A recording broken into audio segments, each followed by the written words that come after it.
Ngayon samahan nyo ako, mayroon tayong bibili na maleta. Ito pala yung lugar na pinagbilihan ko mga kabayan, yung red na bahay na yan. So ito yung nakuha natin mga kabayan. Oh. Sulit ba ito mga kabayan? Yan, bago pa daw. Hindi pa daw nagamit na sabi niya eh. Bininta niya sa akin mga kabayan ng 400 Danish kroner. Napakaganda ng klima ngayon. Nasa 0 degrees yung mga kabayan. So may nakita tayo ditong fishing boat. So ito yung mga sample ng fishing boat nila dito. Yan. So maglalayag na yan mga kabayan. Tirik na tirik yung araw ngayon mga kabayan. Oh. Pagka ganito palapit na yung summer. Maganda ng panahon ngayon mga kabayan. Oh. Tapos may iceberg dun. Oh. So na no. Oh. Yun. Blue na blue. Grabe mga kabayan. Oh. Parang mga tutubi yung snow. Ganito yung panahon ngayon mga kabayan. Oh. Hello, good morning mga kabayan. So ngayon papasok tayo sa trabaho. Ang oras natin dito ay alas 6 ng umaga. So ganito kadilim mga kabayan. Kapag winter kasi dito matagal sisikat yung araw. Minsan walang araw. So medyo umuulan pa. Tara samahan nyo ako at papakita ko dito yung tinatrabuhan ko. Ito yung panahon natin mga kabayan. Oh. Medyo tagtunaw kasi ngayon. Dahil nga palapit na yung summer. At yung mga snow ay natutunaw. Pero umuulan ngayon mga kabayan sa itaas. So papunta tayo ng trabaho. Ipapakita ko sa inyo mga kabayan kung saan tayo magtatrabaho ngayon. At para malaman niyo kung saan. So napakadilim talaga mga kabayan. Ito yung oras alas 6. Mga alas 12 pa dito sumisikat yung araw pag winter mga kabayan. Minsan wala ding araw na sumisikat. Pero ngayon palapit na yung summer. Siguro mga alas 10 makakakita na tayo minsan ng araw. Hello, good morning mga kabayan. Ngayon nandito na tayo sa ating trabahoan. Hinatid ako ng kasama ko. Maulan lang talaga dito ngayon mga kabayan. At medyo malakas yung hangin. Ipakita ko sa inyo kung saan tayo magtatrabaho. Nandito tayo ngayon mga kabayan sa tinatrabuhan ko. Napakadilim dito. Ayan yung tinatrabuhan ko ngayon. 5 building na ganyan mga kabayan. So 2 building dito. Tapos dun sa itaas merong 3 doon na natapos ko na. So ito yung po natin pag may night mode mga kabayan yung camera. Makikita natin yung night mode natin. So ganito yung mga bahay dito. Yung mga hagdan nila paakyat. Kasi nga kuwan dito mga kabayan hindi patag yung lugar dito. Tapos nakapatong lang sa mga bato yung mga bahay. Ayan, concrete yung ilalim. Tapos sa taas ay kahoy. So ito napakatahimik dito. At medyo malakas-lakas yung hangin. Nagtutunaw ngayon mga bayan. Mas maganda ngayon. At umuulan medyo moist mga bayan. So medyo madilim lang. So ito ang itsura dito mga kabayan kapag ginamitan natin ng night mode. Medyo lumiwanag siya. Yan yung mga bahay dito. Ayan. So ito yung construction dito sa labas. So pupunta tayo dun sa tinatrabuhan ko. Ako pala yung nauna dito mga kabayan dahil alas 6 ako pumapasok. Yung iba naman ay alas 7, alas 8. So maaga ako pumapasok para mahaba yung oras mga kabayan. Maaga din tayong makauwi. Dito tayo sa likod-daan mga kabayan. So napakadilim. Tingnan ko lang kung sinarado ba to o hindi. Ayan, so hindi siya sinarado. So dito tayo nagtatrabaho mga kabayan. So ito yung tinatrabuhan natin dito. Medyo magulo lang kasi may nagtatrabaho din dito na iba. Yung mga insulation hindi nila kinuha sa kanila to So ito yung ginagawa ko pala ngayon Pakita ko sa inyo kung anong trabaho natin. Ito yung mga wire na yan. Maliliit yung mga kabayan. Mga control ito kasi sa fire pag may sunog ito. Ito yung umaandar kapag nagbibigay siya ng warm dun sa loob ng bahay o yung heating system. So yung heating system nila mayroong itong tubig mga kabayan na maaligamgam. Kung sa Pilipinas may mga kabayan may aircon sa mga hotel. Yung binubuga niya ay malamig. Dito naman ay mainit yung binubuga dahil yung Greenland ay malamig sa buong panahon. Mga kabayan, umuwi pala ako dito sa bahay dahil dito ako kumakain. So nandito ako sa hallway. Kakakain ko lang, inaantay ko yung kasama ko na susunduin niya ako. Ipakita ko sa inyo dito yung labas mga kabayan kung gaano kalakas yung snow dito. Ayan. So nung nakaraan mga kabayan, nagtunawan dahil nasa 0 degrees. Yung mga snow na matataas natutunaw. So ngayon unti-unti namang nadagdagan. So tanghali dito mga kabayan. Umuwi ako dito dahil dito ako kumain. So ito yung panahon natin. So papasok ako, papunta na naman ng trabaho. Ayun mga kabayan, nandito na tayo sa trabaho. So grabe, bumuhos pa rin yung snow. Umpisa na naman tayo ng trabaho. At grabe yung hangin. Ito yung update dito ngayon mga kabayan sa tinatrabuhan natin. Pupunta tayo sa trabaho. Sakit ng snow pag tumama siya sa mata. Kasi parang napupuwing ka. So ito yung mga itsura mga kabayan. Yung nakaraan wala na masyadong snow dito sa daan ngayon. Unti-unti naman bumabagsak. So ganito yung update dito ngayon. So So ganito sa Greenland, pagka ganito pa March ay may mga snow pa yan, March hanggang April. So pagdating ng May wala na snow mga kabayan. Hello mga kabayan, ngayon samahan nyo ako, mayroon tayong bibili na maleta. Kasi mga kabayan, yung malita ko kasi wasak na, mumurahin lang yun. Bibili sana ako dito, kaso napakamahal naman mga kabayan. Kaya nakakita ako sa online, hindi pa daw nagamit mga kabayan. Kaya pupuntahan natin, medyo mura na sa mga kabayan.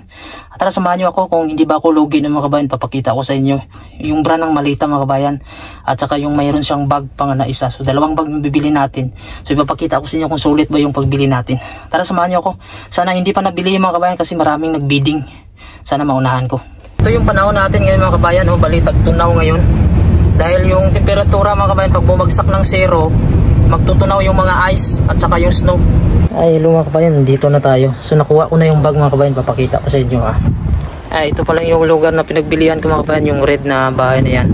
So ito yung nakuha natin mga kabayan. Sulit ba ito mga kabayan? Yan, bago pa daw. Hindi pa daw nagamit na sabi niya eh. Bininta niya sa akin mga kabayan ng 400 Danish kroner or sa piso mga kabayan 3,200. Pero pag bibili ako nito mga kabayan doon sa may Snook Center or sa mall, umaabot yung mga kabayan na sa 10,000 pesos yung isa nito. So 3,000 lang ito mga kabayan, nakasave tayo ng 7,000. Tapos ito naman mga kabayan, the North Face to, ayan, bininta niya lang sa akin ng 150. Kung sa peso mga kabayan, siguro nasa 1,200. So the North Face to. So ito mga kabayan, nabili ko lang lahat to ng 550 Danish kroner. I-times nyo sa 8 mga kabayan kung magkano. Siguro nasa 4,000 may higit, 4,500. So nakasave tayo mga kabayan, no? So malaki yung save natin. Mga kabayan, pabalik na tayo dahil break time natin ngayon. Malapit na naman ito sa pinagtatrabuhan natin. So ito yung mga itsura dito. Tagtunaw dito ngayon mga kabayan, hindi siya sobrang lamig dahil natutunaw yung mga snow at saka ice. So nandito tayo ngayon sa panibagong project. Dating project na po ito pero bumalik lang ako dito kasi may gagawin tayo.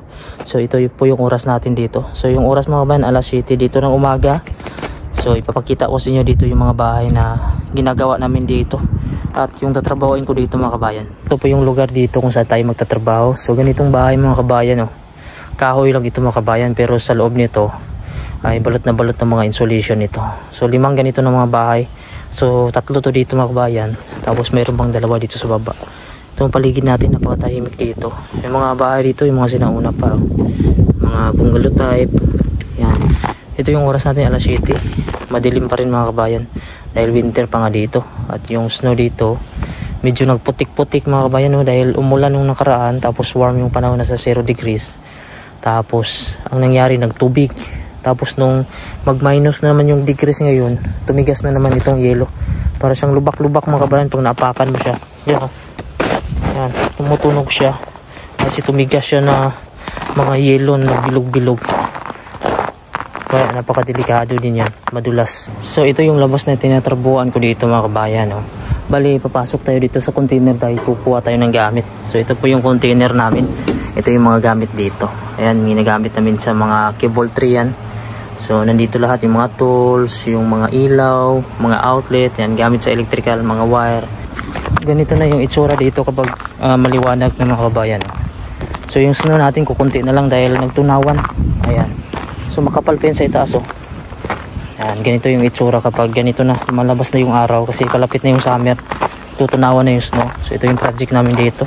Pag ganito yung bahay mo mga kabayan, yan yung hagdanan mo. Tapos ito yung sa labas mo, ayan, putik na snow, no? Kung sa atin pa, lupa na putik. Dito naman snow. Ayan yung daanan nila, Tatampakan siya ng snow. Kunti na lang nga ito ngayon mga kabayan dahil nga tagtunaw na. So ito na lang yung naiwan ngayon, tutunawin na lang to. Ayan halos aabot na sa bahay nila. Ito na yung tinatrabuhan ko dito mga kabayan. Bali sa dulo pala nito ay dagat na at mararaming iceberg dito. Ay may nakita tayo ditong fishing boat. So ito yung mga sample ng fishing boat nila dito. Ayan. So maglalayag na yan mga kabayan. Pag nag-frozen yung mga dagat mga kabayan, hindi yan makaalis. Kasi yung may mga icebreaker lang yung makaalis. So yun may mga iceberg pa dito. Kukunti na lang yung iceberg ngayon. Kasi yung nakaraan mga kabayan, napakadaming iceberg. Ayan. So dandahan lang siya. Ayan. So ito yung view dito natin. So ngayon mga kabayan, gagawa na tayo. Ito yung mga gamit natin. Tapos sa loob, ito yung gagawa natin ng wiring connection yan para control sa heating. Nandito ako ngayon sa labas mga kabayan. Alam niyo ba, napakaganda ng klima ngayon. Nasa 0 degrees yung mga kabayan. So sa akin tamang-tama lang siya. Hindi siya sobrang lamig, hindi din siya mainit. Ito yung likod natin, oh. Bali dito nakikita na natin yung mga buhangin. So ito, pumuputol ako dito mga kabayan ng ito cable tray yung ginagamit ko sa loob para lalagyan ng wire. So ito yung panahon natin. Napakaganda mga kabayan at napakaaliwalas. So ito yung gusto ko na klima. Wag lang yung mag-minus mga kabayan. Minus degrees. Pagka 0 degrees mga kabayan, napakaganda ng klima. Kayang-kaya ng katawan ko. Break time muna tayo. So mayroon pala ako dito, yan, apple tsaka kamote. So yung kamote mga kabayan, bali nilaga ko lang to. Binili ko lang to sa grocery store. Hindi na kasi ako bumibili. Minsan ako bumibili ng tinapay dito kasi napakatamis. Tapos parang wala namang sustansya yun. So ito kamote para pampalakas. Kain po tayo, break time muna ako. So ayan, kain muna tayo mga kabayan. Ito kamote, oh. Sarap to. Kaso iba lang talaga yung kamote dito mga kabayan, hindi kagaya sa atin, no. Yan.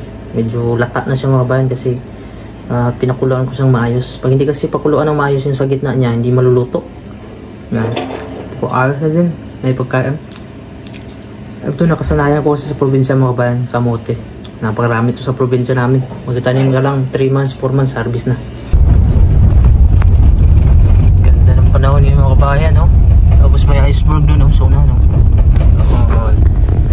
Yun, blue na blue.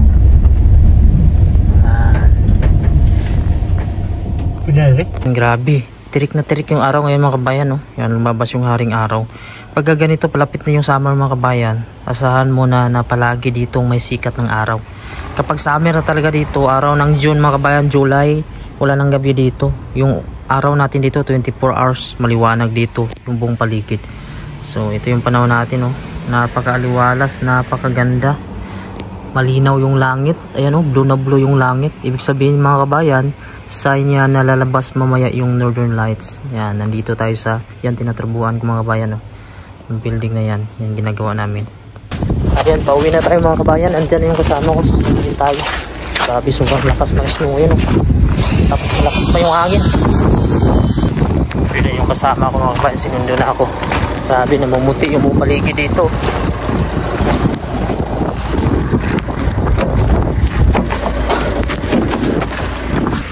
Ayan, ganito yung panahon ngayon mga kabayan, no? Yung mga snow para siyang mga kuan ba? Mga aninipot. Ha? Grabe mga kabayan, no? Parang mga tutubi yung kuan eh, snow. Pag ganito mga kabayan, pag nag-snow siya, hindi siya sobrang lamig. Medyo warm siya. Hindi naman siya kuan, yung parang hindi ko kuan yung temperature ba? Yung pinakamalamig, yung kuan na pagkatapos ng snow. Ayan. So puputi na naman yung buong paligid imbis na nagtagtunaw na dito. Tingnan natin dito sa labas kung ano yung itsura mga kabayan. Ayan. So yung mga snow dumikit na dito sa gilid ng salamin natin. Yan yung dahilan na malakas talaga yung hangin. Mampas papunta dito. Yun. So yung labas natin, napakalakas ng hangin. May kasamang ulan tapos snow.